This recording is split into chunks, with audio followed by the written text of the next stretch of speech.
Hello students, welcome again. बच्चों, आज का जो हमारा टॉपिक है वो डेवलपमेंट ऑफ डाइकोट एम्ब्रियो के ऊपर है कि जो डाइकोट हैं, द्विबीजपत्री हैं, उनके अंदर जो भ्रूण यानी एम्ब्रियो का जो विकास है, परिवर्धन है, वो किस प्रकार से होता है, तो उसको आज अपने डिटेल में एक्सप्लेन करेंगे। तो डेवलपमेंट ऑफ डाइकोट एम्ब्रियो, एक डाइकोट द्विबीजपत्री के अंदर जो एम्ब्रियो का परिवर्धन है, उसके तौर पर, एग्जाम्पल के तौर पर कैप्सुला बर्सा पैस्टोरी जो कि क्रूसिफेरी मेंबर का सदस्य है, बच्चों इसको एक टिपिकल एंजियोस्पर्म भी माना गया है। जो कैप्सुला बर्सा पैस्टोरिस है, इसको एक टिपिकल एंजियोस्पर्म भी माना गया है, ठीक है। और इसका एग्जाम्पल लेकर अपने study of development of dicot embryo को आज करेंगे। तो जो डाइकोट एम्ब्रियो है, जाइगोट से एम्ब्रियो की फॉर्मेशन क्या कहलाती है? एक जाइगोट से एम्ब्रियो की फॉर्मेशन क्या कहलाती है? एम्ब्रियोजेनेसिस, यानी भ्रूणोद्भवन। भ्रूण का, जाइगोट से भ्रूण का बनना ही क्या कहलाता है? एम्ब्रियोजेनेसिस या भ्रूणोद्भवन। बच्चों, आपको मालूम है कि जो जाइगोट है एंजियोस्पर्म के अंदर जो फ्लावर है, तो जाइगोट कहाँ मिलता है? आप बता सकते हैं? प्रीवियस क्लास में ओव्यूल की स्ट्रक्चर याद कीजिए। जो ओव्यूल के अंदर क्या मिलता है? एम्ब्रियोसेक। और एम्ब्रियोसेक के अंदर क्या मिलते हैं अपने को? एग। तो एग सेल के साथ जो मेल गैमीट्स हैं, मेल न्यूक्लियाई हैं, वे आकर फर्टिलाइजेशन करते हैं, संलयन करते हैं, जिससे एक डिप्लॉइड स्ट्रक्चर बनती है जो क्या कहलाती है? जाइगोट। और जाइगोट बनने के बाद ये रेस्टिंग स्टेज में चला जाता है और अपने ऊपर चारों तरफ एक लेयर की फॉर्मेशन कर लेता है। अब इसे बोलेंगे oospore। अब बच्चों, इसमें जाइगोट में जो पहला विभाजन होगा, जो कि एक डिप्लॉइड स्ट्रक्चर है, जाइगोट में जो पहला विभाजन होगा वो कैसा होगा? ट्रांसवर्स होगा। और इसमें जितने भी डिवीजन्स होते हैं, एक बात ये नोट कर लेना, जितने भी विभाजन होंगे डेवलपमेंट ऑफ डाइकोट एम्ब्रियो के अंदर, जितने भी डिवीजन्स होंगे वे किस प्रकार के होंगे?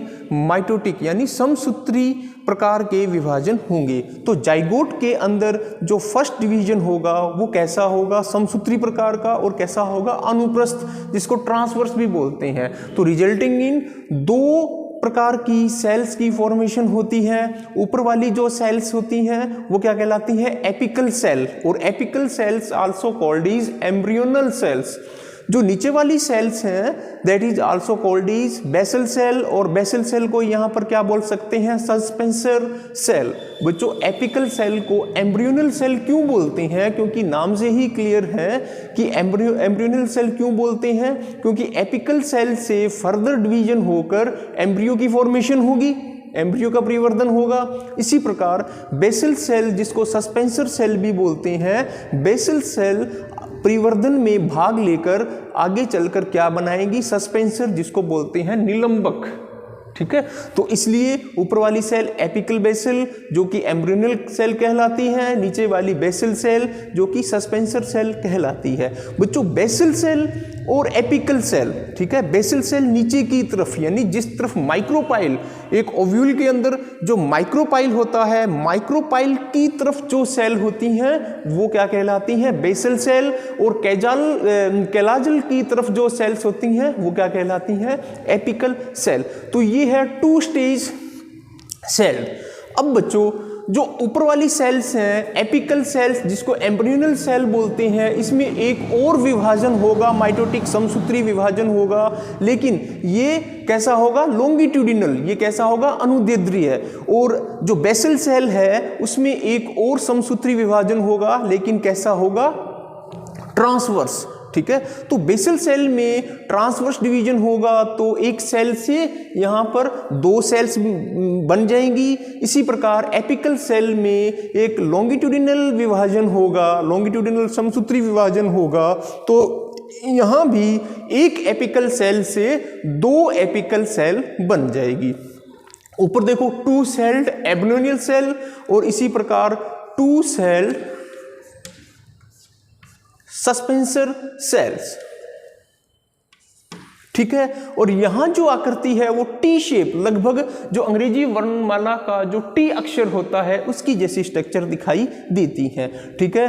अब बच्चों आगे क्या होगा, जो एम्ब्रियोनल सेल है उसमें एक और अनुप्रस्थ विभाजन होगा, एम्ब्रियोनल सेल में एक और अनुप्रस्थ विभाजन होगा। तो दो सेल से जब एक अनुप्रस्थ विभाजन होगा, समसूत्री विभाजन होगा, तो दो सेल से यहाँ पर 4 कोशिकाएं बन जाएंगी। कितनी बन जाएंगी? 4 कोशिकाएं बन जाएंगी। तो ये जो स्टेज है 4 सेल्ड, इसको बोलते हैं क्वाड्रेट या इसको टेट्राड भी बोलते हैं। और इसी प्रकार जो सस्पेंसर जो सेल है उसमें बच्चों 6 से उसमें अनेक माइटोटिक समसूत्री विभाजन होकर 6 से 10 लगभग 6 से 10 सस्पेंसर सेल्स बन जाएगी। सस्पेंसर सेल्स जो कि क्या कहलाता है? सस्पेंसर या निलंबक जिसको बोलते हैं, ठीक है। और ये जो सस्पेंसर है, ये जो सस्पेंसर है, निलंबक है, इसकी सबसे ऊपर वाली जो सेल्स जो क्वाड्रेट की तरफ होती हैं, बच्चों एक बार ध्यान से देखिए, ये जो सस्पेंसर सेल है इसके सबसे ऊपर वाली जो सेल्स हैं जो क्वाड्रेट की तरफ है, that is also called as hypophysis. इसको क्या बोलते हैं? हाइपोफाइसिस। और सस्पेंसर की सबसे निचली जो सेल्स जो कि आकार में फूलकर बड़ी हो जाती हैं, ये क्या कहलाती हैं? होस्टोरियल सेल्स। ये क्या कहलाती हैं? होस्टोरियल सेल्स। और होस्टोरियल सेल्स ओव्यूल की लेयर के साथ जुड़ी रहती हैं। बच्चों अब इसमें क्या होगा, जो एम्ब्रियो की जो कोऑर्डिनेट स्टेज है इसमें एक और समसूत्री विभाजन होगा। तो 4 कोशिकाओं से 8 कोशिकाएं यहां पर बन जाएंगी। 4 कोशिकाओं से 8 कोशिकाएं यहां बन जाएगी। तो ये है 8 सेल्ड ऑक्टेंट स्टेज, क्योंकि ऑक्टेंट का मतलब है 8 कोशिकाएं। तो ये 8 कोशिकाओं वाला भ्रूण है, इसको बोलते हैं ऑक्टेंट स्टेज। बच्चों इन 8 कोशिकाओं में से ऊपर वाली 4 सेल्स और नीचे वाली 4 सेल्स, ऊपर वाली 4 सेल्स 1 2 3 4, ये जो 4 सेल्स हैं ऊपर वाली, ये क्या कहलाती हैं? Epibasal cell. एपी का मतलब ऊपर की तरफ, एपी का मतलब क्या होता है? ऊपर की तरफ। ऊपर वाली सेल्स 1 2 3 4 जो सेल्स हैं that is also called is epibasal cells, ठीक है। और एपीबेसल सेल्स के नीचे की तरफ जो 4 सेल्स हैं ये क्या कहलाती हैं? Hypobasal sales. हाइपो का मतलब क्या होता है? नीचे की तरफ। तो 4 सेल्स एपीबेसल सेल्स और 4 सेल्स हाइपोबेसल सेल्स। तो टोटल सेल्स कितनी हैं? 8। तो ये है 8 कोशिकीय भ्रूण जो कि ऑक्टेंट के नाम से भी, ऑक्टेंट प्रावस्था के नाम से भी जाना जाता है। बच्चों इसी प्रकार नीचे की तरफ वही कंडीशन है, वही दशा है। ये क्या है? हाइपोफाइसिस सेल्स, निलंबक। ये क्या है? निलंबक। और निलंबक के ऊपर वाली सेल्स, ऑक्टेंट के बिल्कुल पास वाली सेल्स क्या कहलाती है? हाइपोफाइसिस। और सस्पेंसर निलंबक के नीचे की ओर जो फूली हुई सेल्स हैं उसको बोलते हैं चूषक कोशिका या होस्टोरियल सेल्स। बच्चों जो हाइपोफाइसिस है, हाइपोफाइसिस का यहाँ पर क्या रोल है, इसका क्या कार्य है? तो जो हाइपोफाइसिस है ये किसको फॉर्म करती है? ये रूट कैप को फॉर्म करती है। किसको फॉर्म करती है? रूट कैप को। रूट के मूल के ऊपर जो कैप होती है, कैप का जो निर्माण है, फॉर्मेशन है, वो किससे होता है?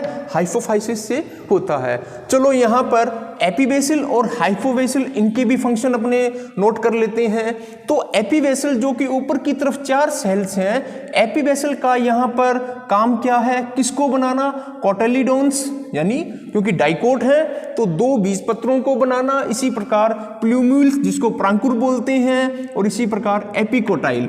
तो एपीबेसल से 3 स्ट्रक्चर की फॉर्मेशन होती है, that is also called is cotyledons, plumules and epicotyl. इसी प्रकार जो हाइपोबेसल जो कि नीचे की तरफ 4 सेल्स हैं, हाइपोबेसल के भी यहाँ पर कार्य हैं। ये क्या करती हैं? किसको फॉर्म करती हैं? Radical and hypocotyl. Radical and hypocotyl. यहाँ पर आप देखो कि रेडिकल यहाँ पर जब सीड जर्मिनेट होते हैं तो रेडिकल से प्लांट बॉडी का रूट सिस्टम डेवलप होता है, यानी जो मूल जो जड़ें बनती हैं उसको कौन बनाता है? रेडिकल। इसी प्रकार जो प्लूम्यूल जिसको प्रांकुर बोलते हैं, तो यहाँ पर एक प्लांट बॉडी का जो शूट सिस्टम है उसको डेवलप कौन करता है? प्लूम्यूल्स करता है। ये बात आपने ध्यान में रखनी है। और कोटिलीडोन्स बीज पत्र, क्योंकि डाइकोट पढ़ रहे हैं तो दोनों बीज पत्रों का निर्माण भी किससे होगा? एपीबेसल सेल से होगा। बच्चों अब ये जो ऑक्टेंट स्टेज है इसमें एक और समसूत्री विभाजन होगा, तो 8 सेल से यहाँ पर 16 कोशिकाएं अपने को प्राप्त होगी। तो ये 16 कोशिकीय भ्रूण है और ये क्या कहलाता है? Globular stage.